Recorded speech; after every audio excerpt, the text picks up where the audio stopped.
Why do so many people believe the next relationship will finally make them happy? When a relationship starts feeling different, many people assume they found the wrong person. The excitement fades. The conversations become familiar. Things begin to feel predictable. And that's often when someone new starts to seem incredibly attractive. Someone who appears to have everything your current relationship is missing. But here's what most people never realize.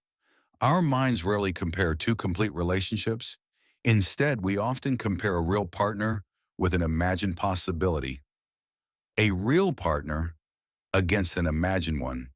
And imagined people almost always win because they haven't disappointed you yet. They haven't hurt you. You haven't seen their flaws. You only see the qualities your brain wants to see.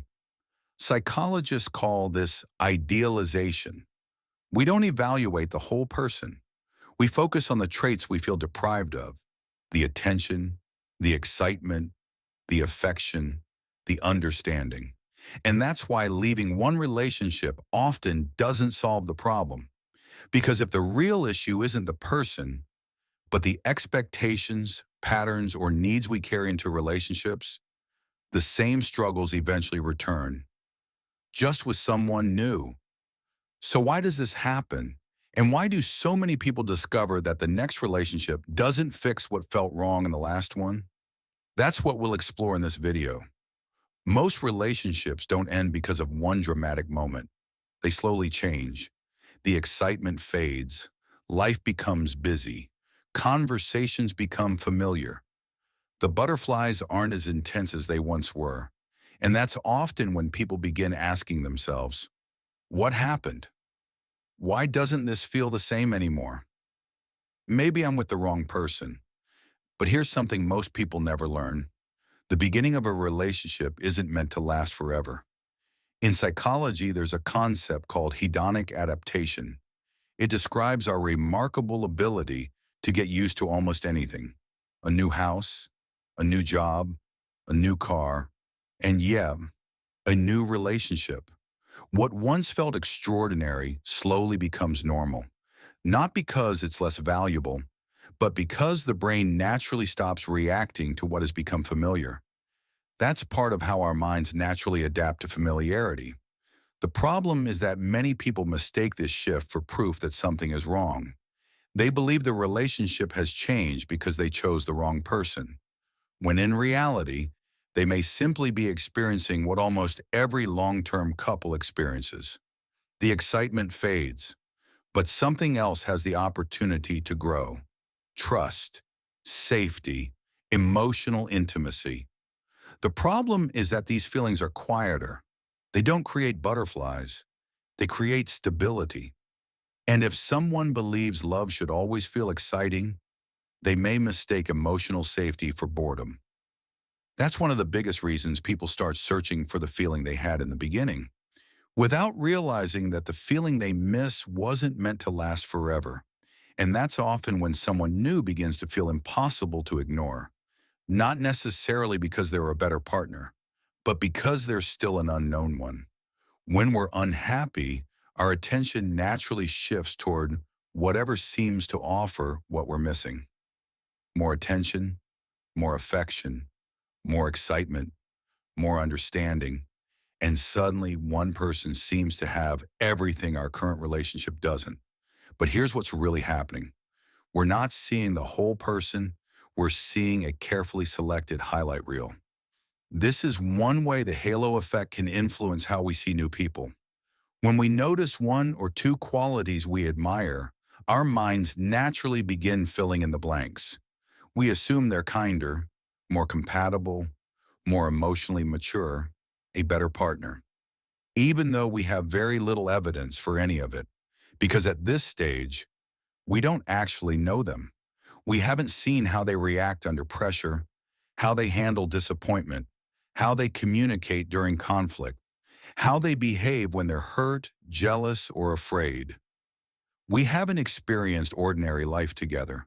We're comparing years of reality to weeks of imagination. And imagination almost always wins.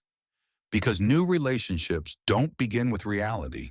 They begin with possibility. Both people are showing their best side, not because they're pretending, but because trust hasn't developed enough for their full selves to appear. The difficult conversations haven't happened yet. The bad days haven't happened yet. The misunderstandings haven't happened yet. So the relationship feels effortless, not because it's perfect, but because it hasn't been tested. And that's why so many people believe they've finally found the right person, when in reality, they've simply found someone they haven't seen completely yet, because every relationship feels easier before life has a chance to make it real. This is why the beginning of a new relationship can feel almost magical. Everything feels exciting, effortless, alive. You can't stop thinking about them. Every conversation feels meaningful. Every message makes your day better. And it's easy to believe those feelings are proof you finally found the right person. But psychology offers another explanation. Researchers call it self-expansion theory. The idea is surprisingly simple. When we fall in love, we're not just discovering another person. We're expanding our sense of who we are. Suddenly, there's someone introducing us to new places, new experiences, new ideas, new parts of ourselves. Our brains are naturally drawn to novelty, not just because the other person is exciting, but because we feel different around them. We feel more alive, more optimistic, more curious. For a while, it can feel like we become a better version of ourselves. That's one reason the honeymoon phase feels so powerful. We're not only falling in love with another person, we're also falling in love with the version of ourselves that exists around them. But eventually, our minds gradually adapt. The new becomes familiar. The mystery slowly disappears. And that's when many people think the relationship has changed. But often the relationship hasn't become worse. It's simply become more real. Now you begin seeing each other's habits, weaknesses, imperfections. Not because love has disappeared, but because fantasy is slowly giving way to reality. And that's not the end of love. It's the moment love has the chance to become something deeper than excitement. This is where many people become trapped. They know something doesn't feel right, but they can't explain what it is. And that's more important than it sounds, because the human brain is uncomfortable with uncertainty. When we don't understand why something feels wrong, our minds instinctively search for the simplest explanation. Maybe I'm just with the wrong person. But psychology tells us something interesting.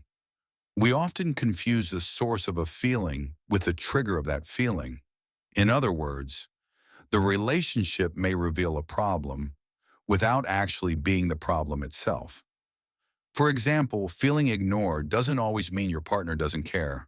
Sometimes it reveals a deeper fear of rejection. Feeling anxious doesn't always mean you're with the wrong person.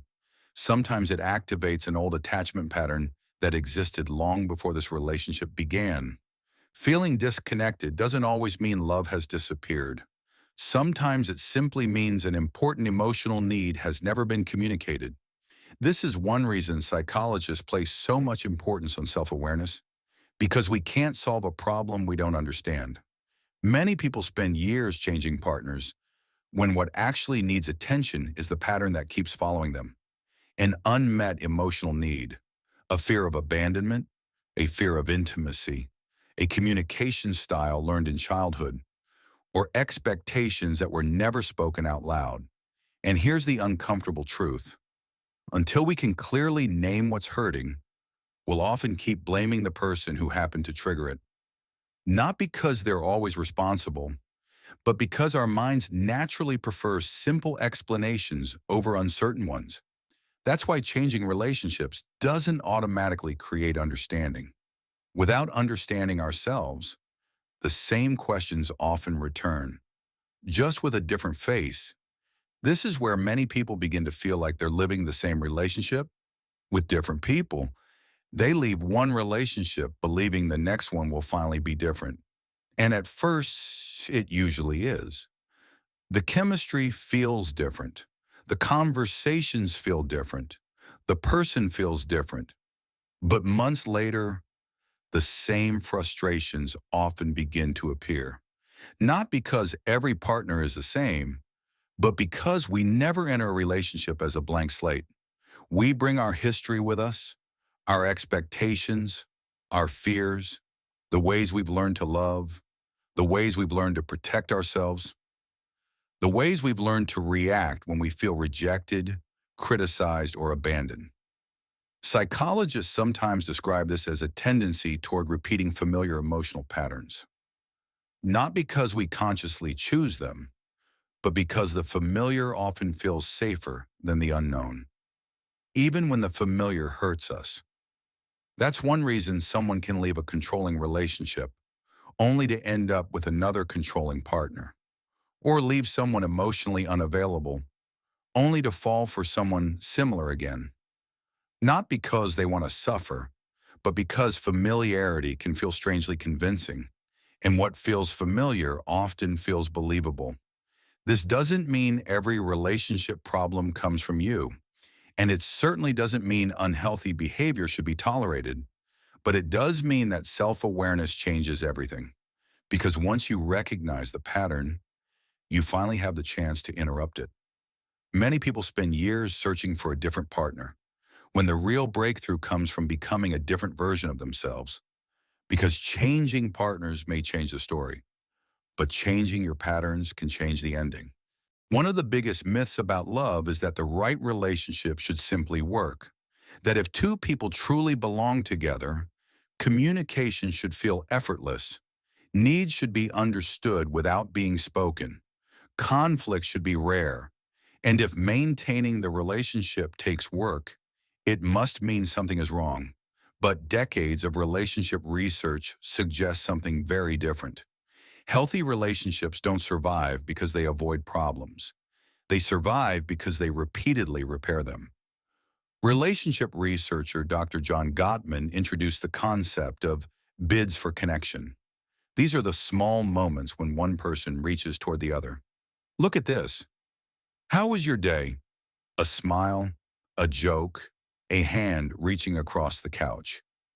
On their own, they seem insignificant, but over months and years, they quietly determine whether two people grow closer or drift apart, because every bid creates a choice: turn toward your partner or turn away.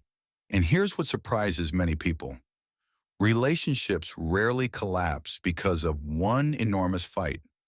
More often, they slowly weaken through hundreds of tiny moments of disconnection.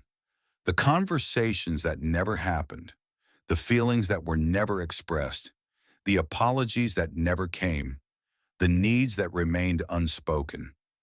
In psychology, this ability is often referred to as emotional attunement, the ability to notice, understand, and respond to another person's emotional world. Because people don't simply want to be heard, they want to feel understood. Those are not the same thing. You can hear every word someone says, while completely missing what they're trying to tell you. And that's often where resentment quietly begins, not in conflict itself, but in the feeling that your inner experience no longer matters to the person beside you. The healthiest relationships aren't the ones without problems. They're the ones where both people keep choosing to reconnect, long after the honeymoon phase has ended.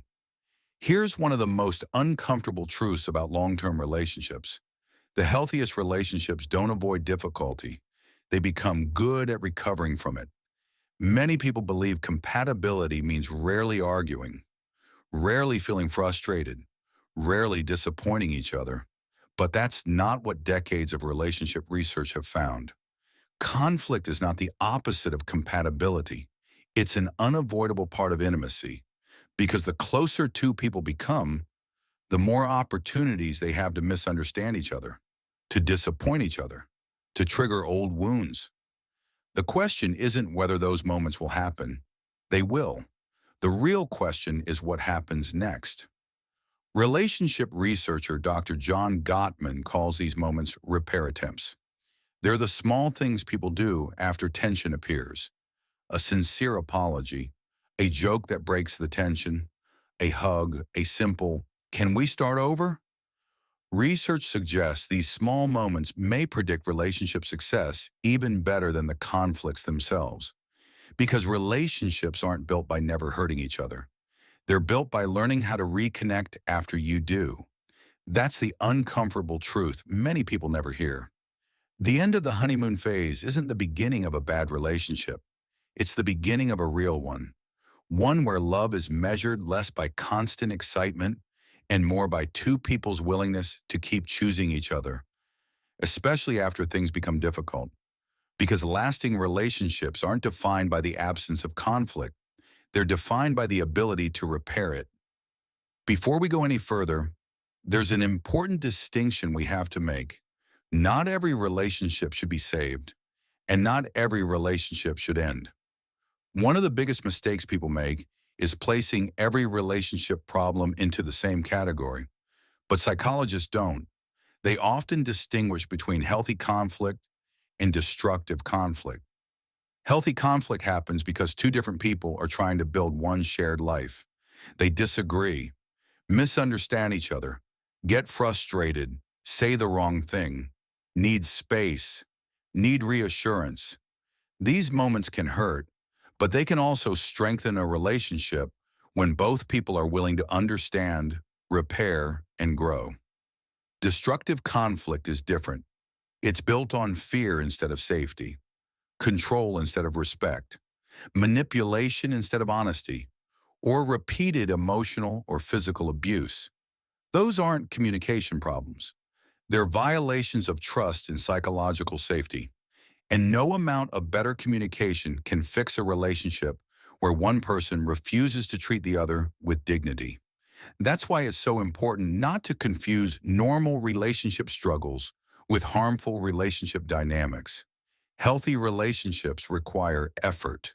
They require uncomfortable conversations, compromise, patience, but they should never require you to sacrifice your sense of safety, your self-respect, or your identity.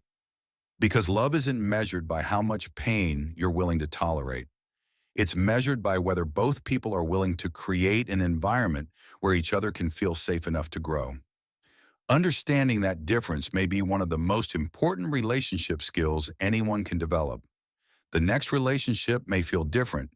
It may feel exciting, refreshing, even healing. But eventually, every relationship reaches the same crossroads, the moment where attraction alone is no longer enough.